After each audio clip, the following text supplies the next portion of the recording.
আসসালামু আলাইকুম গাইস, আশা করি আপনারা সকলে ভালো আছেন। আল্লাহ তাআলার রহমতে আমিও ভালো আছি। তো গাইস, আজকে আরেকটা নতুন ব্লগ ভিডিওতে আপনাদের সকলকে স্বাগতম জানাই। তো গাইস, আজকে আমরা একটু ঘুরতে বেরোবো। আপনারা সবাই ভিডিওটা দেখবেন অ্যান্ড যা এখনও লাইক করেন নাই মেশো লাইক, যা সাবস্ক্রাইব করেন নাই প্লিজ সাবস্ক্রাইব করে দেন। সো আমরা উঠে গেছি অটোতে। এখন এটা হলো পুকুর, দেখতে পারতেছেন রাস্তা দিয়ে যেতেছি। কত সুন্দর প্রকৃতিতে। সো গাইস, আপনারা সবাই প্রকৃতিকে উপভোগ করুন।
অনেকক্ষণ ঘোরাঘুরি করছি, এখন অনেকটা ক্লান্ত লাগতেছে, পায়ে ময়লা পড়ে গেছে, তো পাটা এখন ধুই নেই এখান থেকে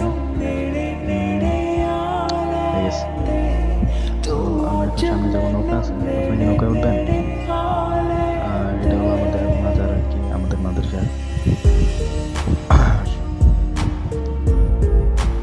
সামনে আবার পাটা দিয়ে ময়লা পড়ে গেছে।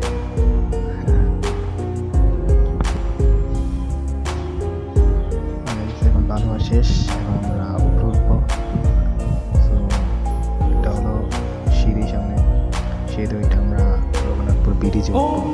আমরা ব্রিজে প্রায় উঠে গেছি, ব্রিজ আমরা উঠে গেছি। ওইটা হলো ধান খেত, আর পানিতে দেখেন পুকুরের মুখটা সব শেষ।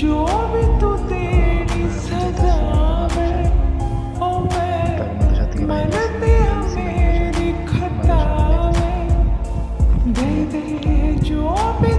আশা করছি গাইস আমরা ব্রিজে মাদ্রাসা, পিছনে গেট, এটা হলো অনেক ছোট ভাই, এটা হলো আমাদের ক্যাম্পাস। দেখতে আছেন পুরস্কার বিতরণ করতে আছে। আর ওটা আমাদের মাদ্রাসার সামনে আমাদের ক্লাসরুম, এসবগুলো এখন যে বড় যেটা দেখতেছেন এটা আমাদের মসজিদ। আর এখন আমি আছি মসজিদের উপরে। আর ওরা হলো মনে করেন যে আর্জেন্টিনা আর কলম্বিয়া সাপোর্টার, ওরা আর্জেন্টিনা আর কলম্বিয়ার সাপোর্টার, মানে আর্জেন্টিনা খেলা দেখতেছে। তো সেখানে আমাদের ব্লগটা শেষ করে দিই। তো যা এখন লাইক করেন অবশ্যই লাইক করেন, চ্যানেলটাকে সাবস্ক্রাইব করে আমাদের পাশে থাকবেন। আসসালামু আলাইকুম।